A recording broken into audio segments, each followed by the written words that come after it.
And now Sarah Heath is here with sports, other news besides Iditarod, right? Right, there was some good college basketball today. I'm going to show you highlights, plus tell you all about that next. Stay right there.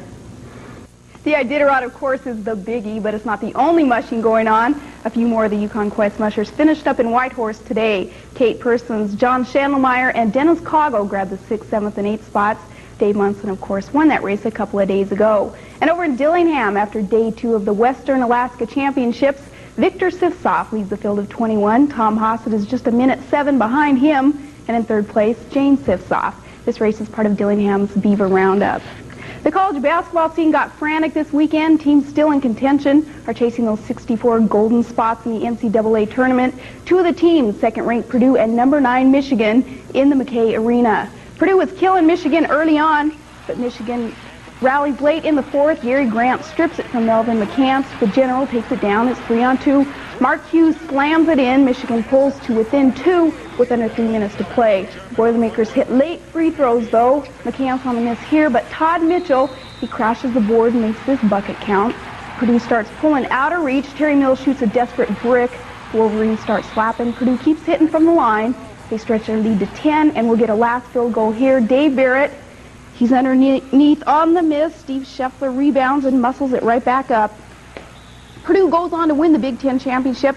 First time in 19 years that they won it outright. Number 4 Oklahoma walked away with a Big 8 crown. For the first time, the Sooners can lay claim to the football and basketball championships in the Big 8 in the same school year. And number 8 Kentucky by 7 over Mississippi, 78-71 the final. NBA action today in the Meadowlands. Nets coach Willis Reed faced his old club, the New York Knicks. He's doing right by the Nets. It's New Jersey over New York, 94-85. Washington beat Detroit 101-97. It was Milwaukee over Atlanta. Chicago's beaten the Clippers bad, 80-55 in the 3rd. Now, the only Minnesota North Star leading the NHL in anything is Basil McRae. He's number 1 in the league with 28 major penalties, all for fighting. His teammate Richard Zemlick has racked up 272 penalty minutes, and he's only played in 41 games. Minnesota's got to be notorious for something, I guess. They're the worst team in the NHL. They've got the worst record anyway. But look what they're doing to Chicago. It's 2-1. In the 2nd, Minnesota is up. New Jersey skated past Boston in overtime, 7-6. The Islanders blew their chance to gain some ground on first place Philadelphia in the Patrick. They lost to Pittsburgh. And it was Hartford over the Rangers, 3-1. Winnipeg is killing Toronto, 8-1 in the 3rd. And Calgary's over Edmonton in the 2nd. The UAA Hockey Wolves in a heartbreaker last night, that last home game of the season. The gamer came late in the 3rd period. Fairbanks beat the Wolves 5-4. Same 2 teams face off tonight. That one's up in Fairbanks. And spring training, as it continues today in the big leagues, the Dodgers and Mets got a taste of what the '88 season could have in store. After 7.5 innings, it's tied up 2-all. John Shelby's up. He lines it to shortstop Ken Dowell. He leaves Mickey Hatcher and Mike Devereaux stranded on 1st and 2nd. Tommy Lasorda there, he's got to learn to relax. An easy inning for Holton on the mound. It's 3 up, 3 down. Switch hitter Greg Jeffries is the last of them to go. Woodson throws him out.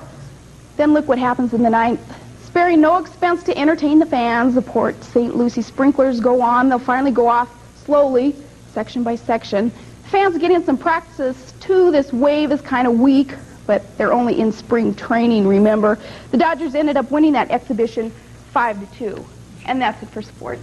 And in the Big East in college basketball, we know who's going to wrap it up tomorrow, right? Syracuse and Pitt. Well, they're going to play anyway. Don't go overboard there, Sarah. Well, we'll see what happens. Thanks.